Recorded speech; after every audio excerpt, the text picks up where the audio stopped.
तर नमस्कार सगळ्यांना, मी अमृता. तुमचं स्वागत आहे आपल्या नवीन एका व्हिडिओमध्ये. तर आज चालली होती मी माझ्या घरी, म्हणजे आहे ना माझे सासरे चालले होते. मस्त आवरून घेतलं, साडी-पिडी घातली होती, पण नवीन ड्रेस घातला होता आणि बाहेर बसलो होतो. पप्पा काढायचे म्हणजे गाडी आहे ना पुसत होते, त्याच्यामुळे आम्ही बसलो होतो सगळेजण बाहेर. त्यानंतर परीचा मामा काय म्हणतो ते बघा तुम्ही जरा.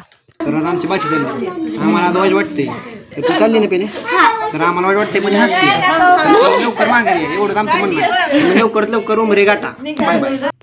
तसं म्हटलं तर काही यूज वाटत नव्हतं, पण आता काय करणार, जायला तर लागणारच आहे घरी. त्यानं त्यांचं चाललं होतं फोटो काढायचं काम चाललं होतं. त्यानं तिचा दुसरा मामा पण यायचा अजून बाकी आहे, तिचा मोठा मामा. त्यानंतर पप्पाने गाडी काढली. असं परीचं चाललं होतं मामाला धमकी द्यायचं काम. तिला नुसतं गाडीवर बसायला आणि फिरायला पाहिजे. आता मग त्यानंतर आम्ही लगेच गाडीत बसून सगळ्यांना बाय करून आम्ही लगेच निघालो जाण्यासाठी टिंबुर्णीला. कारण की माझी बस स्वारगेटची तिथूनच लागते, पण ह्यावेळेस मी स्वारगेटला नव्हते जाणार. मी ह्यावेळेस आहे ना यवतला जाणार होती, म्हणजे खामगावला जाणार होते गावी माझ्या. म्हणजे आहे ना गावी जाणार होती, 2 दिवस इथं थांबणार होते आणि त्यानंतर मग चाकणला जाणार होते. मग मस्त आहे ना गाडीत बसून आम्ही लगेच निघालो. मस्त थंडगार हवा पण लागत होती, मस्त आमच्या गप्पा पण चालल्या होत्या गाडीत बसून.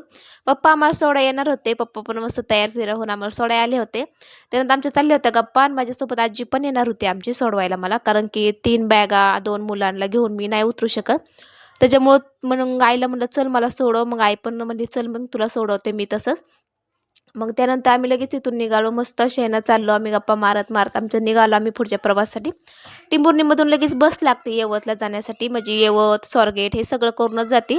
पुणे मार्गी बस पकडली ना तर मग सगळेच करतं. मग त्यानंतर लगेच आम्ही आहे ना, त्यानंतर आमच्या गाडीत हेच गप्पा चालू होत्या, फराळीचं घेतलं का, काय राहिलं का, असं तसं. आमच्या पप्पांचं चाललं होतं काय राहिलं का, मुलांकडे लक्ष दे, मुलांना नीट जरा काळजी घे, असंच चाललं होतं आमच्या पप्पांचं सांगायचं का.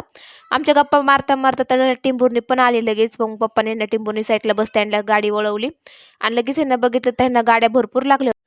मग स्वारगेटची जायची तिथं थांबतो ना आम्ही, तिथंच थांबणार होतो आम्ही. जरच्या वेळेस जिथे ना स्वारगेटची बस थांबते ना तिथंच यवतची बस थांबते. तसंच आजचा व्हिडिओ तर लाईक कमेंट सबस्क्राईब नक्की करा.